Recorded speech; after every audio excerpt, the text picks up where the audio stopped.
Next, we have to study gametogenesis. What is gametogenesis? Gametogenesis is the process of formation of gametes. See, there are two different types of gametes we can see in sexually reproducing organisms. One is the male gamete, other one is the female gamete. Here, the process of formation of the male gamete or the sperm is called a spermatogenesis. Process of formation of the ovum is called oogenesis. Spermatogenesis is taking place in males, whereas oogenesis is taking place in females. See, next we have to see what is spermatogenesis. Spermatogenesis is the process of formation of the sperm from seminiferous tubules of the testis. So last class we found out the structure of the seminiferous tubule. See, when we study about the seminiferous tubules, it is made up of two types of cells. One is Sertoli cells, other one is the spermatogoneous cells. See, both of these cells are arising from a structure called a germinal epithelium. And germinal epithelium cell undergoes repeated mitotic division to form two different types of cells. One is the spermatogoneous cells, and that may be the oval-shaped structure. Other one is an elongated cell called Sertoli cells. An important function of the Sertoli cells: nourishment of the developing sperm, giving protection to the developing sperm, and the healthy maturation of the sperm. And when we study the spermatogenesis, we can see 5 phases in spermatogenesis. One is multiplication phase, next is the growth phase, then maturation phase, and the next one is spermiogenesis. One by one we will see.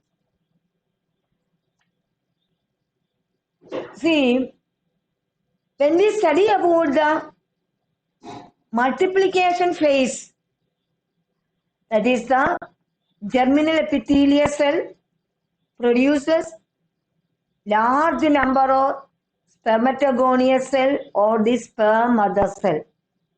These spermatogoneous cells having the chromosome number 2n. See, large number of spermatogoneous cells are there. And some of the spermatogoneous cells differ from other cells in its large size, such as enlarged spermatogoneous cells later change into primary spermatocyte. See, formation of the spermatogoneous cell is the multiplication phase. Enlargement of the spermatogoneous cells into primary spermatocyte is the growth phase. See, both of the cases we can see the same given number of chromosomes. In the case of the human being, both are having 46 chromosomes. 46 is the chromosome number. See, next is the primary spermatocyte. Undergoes first meiotic division to form two secondary spermatocytes. See, that is the beginning of the maturation phase. So, whenever it enters the meiotic division, the chromosome number of the secondary spermatocyte is N. And the secondary spermatocyte undergoes second meiotic division to form 4, that is from the 4 spermatids.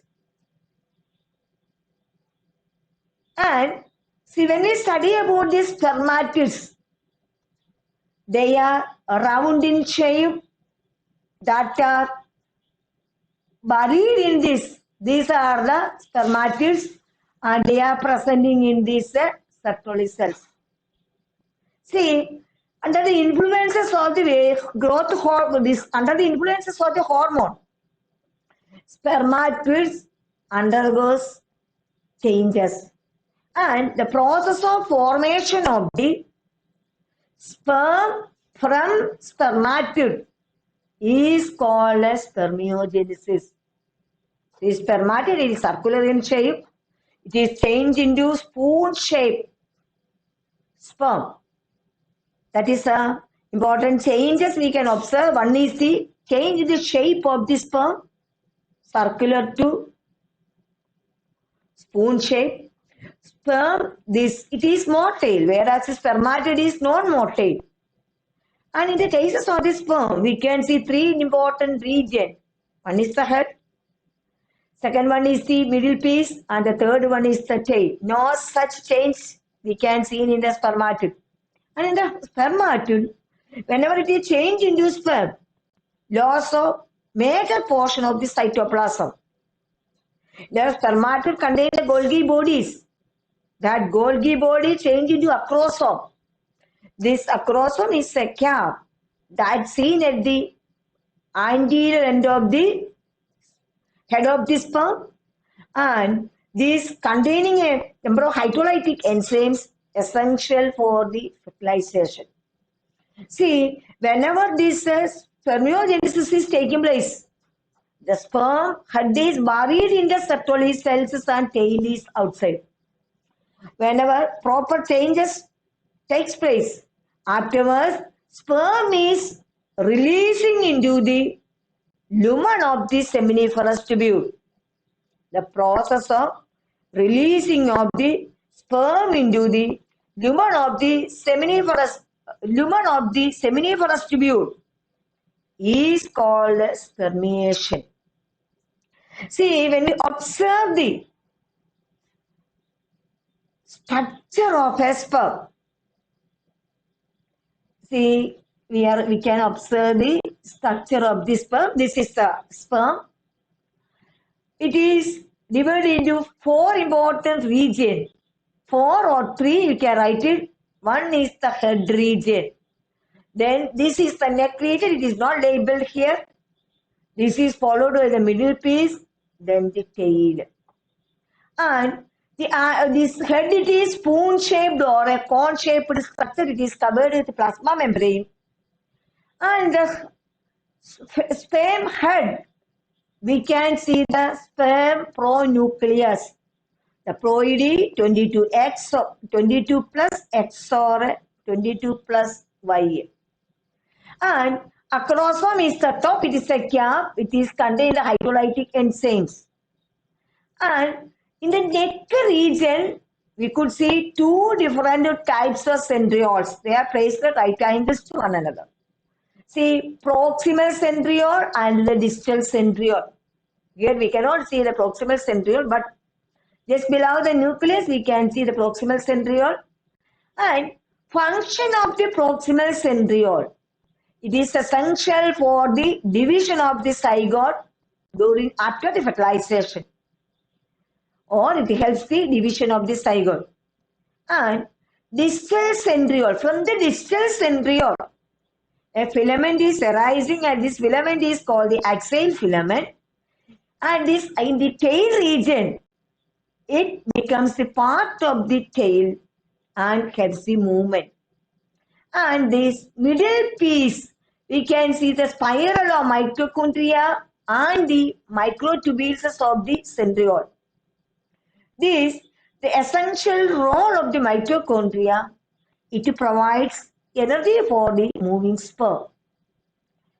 And in some books it is given that's the base of the middle piece, the lower region of the middle piece, we can see a sheath of centriole. Exact function is not mentioned. And the tail, we can see this axial filament surrounded by cytoplasm and tail sheath. And the slashing movement of the tail help the movement of the sperm. And next we have to see oogenesis. What is oogenesis? it is the process of formation of ovum. See, like spermatogenesis, you could see three different phases: growth, multiplication phase, growth phase, maturation phase. All these three phases we could see in oogenesis also. But the important difference between spermatogenesis and oogenesis: spermatogenesis, sperm formation is taking place during the puberty stage, whereas oogenesis is taking places when the ovum is oogenesis is taking places when the fetus attained 25 weeks old, and the process of oogenesis will complete after fertilization. That's an important difference between spermatogenesis and oogenesis. And whenever this fetus is attained 25 weeks old, that time primary oocyte enter its first meiotic division and reaching to the diakinesis stages of the prophase. Afterwards, it arrests and the remaining of the meiotic phase taking place after puberty. See, these are the various stages we can observe here. This is the multiplication phase, this is the growth phase, and this is the maturation phase. See, one by one we have to see what is the multiplication phase. See, this is, we already seen the structure as CS of the ovary. In this ovary, we can see the oogonium or the ovum mother cell. See, whenever this germinal epithelial cell undergoes repeated mitotic division to form large number of oogonia. See, each oogonium undergoes mitotic division to form number of cells, and these number of cells arranged to form a cluster that is called the egg nest. And in this egg nest, only one of the oogonium increases in size and differ from others to form the primary oocyte, and the remaining oogonia cells forming a layer, and that form the primary follicle. In primary follicle, we can see this is a primary follicle. In this primary follicle, we can see primary oocyte surrounded by granulosa cells. These granulosa cells are the disintegrated or degenerating oogonia cells. And this primary oocyte increases in size, not primary oocyte, primary follicle increases in size by the deposition of more granulosa cells and addition of a theca layer, and this is called the secondary follicle. Whenever the secondary follicle is forming, a small cavity is also forming inside, and whenever the end of this secondary follicle stage, it is turned into tertiary follicle. During the tertiary follicle, this granulosa cells and theca layer increases in thickness, and theca layer is differentiated into an outer theca externa and inner theca interna. And this tertiary follicle, it is converted into graphene follicle. That time, the primary oocyte completes its first meiotic division to form this secondary oocyte, along with this another cell called the polar body.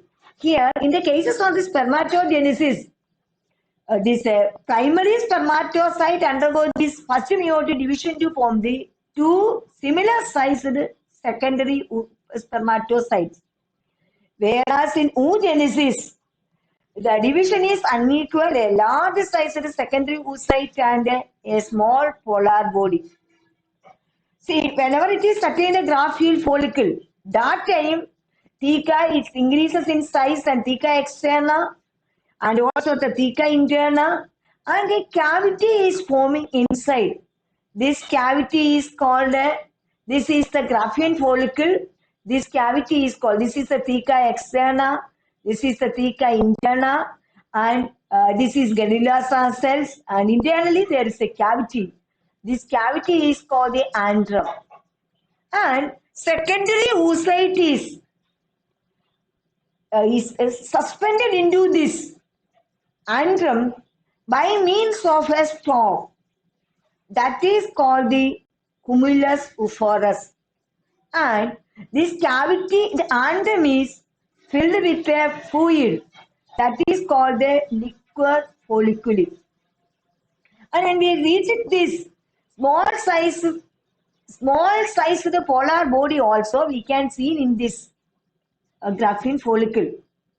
And the region where this graphene follicle is emerges or released, that is called the animal pole. And opposite is called the vegetal pole. Here, secondary oocyte is also surrounded by it is later it is changing into the ovum. See, the ovum formation is taking place when the sperm enters inside the this ovary. Till the time it is known as a secondary oocyte, and the secondary oocyte is contained in this. This is the secondary oocyte. It is surrounded by various layers. The outermost is the granulosa layer. Internal to this, we can see a layer called the zona pellucida layer. And when we study about this, is the graphene follicle structure.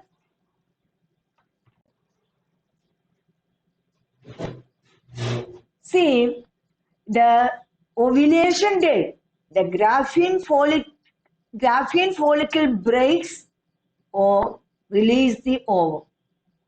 After the formation of the, or after the release of the ovum, remnants of the graphene follicle turns into a hormone producing structure. That yellow colored body is called the corpus luteum. And this internally we can see a blood clot inside this graphene follicle. That is called the corpus hemorrhagic. See, if this fertilization took place, corpus luteum can continuously function as an endocrine gland. And it is released in the hormone estrogen and mainly the progesterone. The purpose of this estrogen and the progesterone. Estrogen is essential for the maturation of the follicle, whereas the progesterone is essential for the prevents the maturation of the follicle.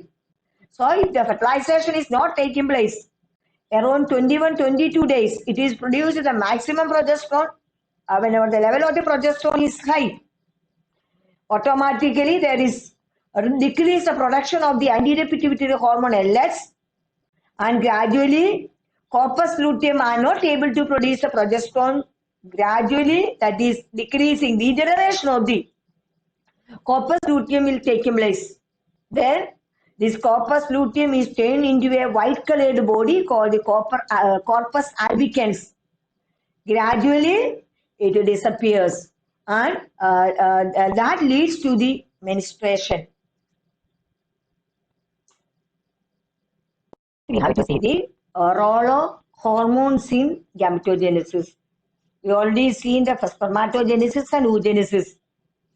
First, we have to see the role of hormones in spermatogenesis. The spermatogenesis begins at puberty stage, and the spermatogenesis is under the control of the hypothalamus. See, hypothalamus is secreting. This is a hypothalamus. During puberty time, hypothalamus release a hormone that is called GnRH, gonadotropin releasing hormone. This gonadotropin releasing hormone acts on anterior pituitary and it produces two hormones, LH or ICSH and FSH. LH is the luteinizing hormone. ICSH is the same, that is LH. The another name is ICSH. That is ICSH is the interstitial cell stimulating hormone. And FSH is the follicle stimulating hormone. And LS acts on the Leydig cell. See, Leydig cells are the cuboidal cells seen in between the seminiferous tubules. And it produces the male hormone, that is androgen. That is one of the androgen, that is a testosterone. The major group of hormone is the androgen. These number of hormones are there. One is the testosterone. This testosterone is essential for spermatogenesis and the development of the secondary sexual characters. And by the time FSH acts on Sertoli cells, so we know that what is a Sertoli cell? That is elongated cell seen between the spermatogonial cells. And it is producing two hormones. One is inhibin, other one is androgen binding protein. See, hormones are also the protein. So this inhibin is giving a negative feedback to the hypothalamus. Whenever FSH concentration is increases, this inhibin giving a negative feedback to the hypothalamus and pituitary. So FSH production decreases. Furthermore, it produces another hormone, that is androgen binding protein. This androgen binding protein is essential for the spermiogenesis. Sertoli cell releasing this hormone, and with the help of FSH and testosterone, it can bind the testosterone. See, Sertoli cells produce the second protein, that is androgen binding protein. With the help of FSH, it binds the androgen so that maturation of the sperm is taking places. That is, the spermiogenesis is happening with the help of androgen binding protein. So this much only the this hormone, role of hormones is in the spermatogenesis. Next, we have to see this role of hormone in oogenesis. Here also, we already found out that oogenesis is the first oogenesis meiosis is completing during the puberty time, that is during the menstruation. See, that time, here also hypothalamus releasing a hormone, gonadotropin releasing hormone, GnRH. This hormone acts on anterior pituitary, produces two hormones. One is FSH, other one is LH. FSH is the follicle stimulating hormone. LH is the luteinizing hormone. Both FSH and LH acts on ovary. FSH acts on ovary causes the conversion, maturation of the primary follicle into secondary follicle and secondary into the Graafian follicle. And it causes, FSH is also helping the Graafian follicle to produce a hormone, estrogen. And that estrogen is essential for the development of the secondary sexual character and also essential for the thickening of the repairing of the endometrium. And see, LH is the luteinizing hormone. After the ovulation, this broken off part of the Graafian follicle turns into an endocrine gland that is called the corpus luteum, and LH acts on corpus luteum and make it as an endocrine gland, and it releases a hormone called the progesterone. See, in addition, it produces the relaxin and estrogen also. Here, mainly the progesterone, that is essential for the maintaining the thickness of the endometrium in the cases of the uterus and prevent the maturation of the follicle after fertilization, if the fertilization took place. If follicles are maturing, that is creating trouble. Such cases, this progesterone prevents the maturation of the follicles. And if there is excess of estrogen and the progesterone, that is giving a negative feedback to the hypothalamus and anterior pituitary. So, excess estrogen acts on the hypothalamus, which in turn acts on the anterior pituitary and reduce the production of the FSH. Similarly, excess progesterone giving a negative feedback to the hypothalamus and anterior pituitary, so that production of the high level of progesterone giving a negative feedback to the hypothalamus, which hypothalamus and anterior pituitary to reduce the production of these hormones.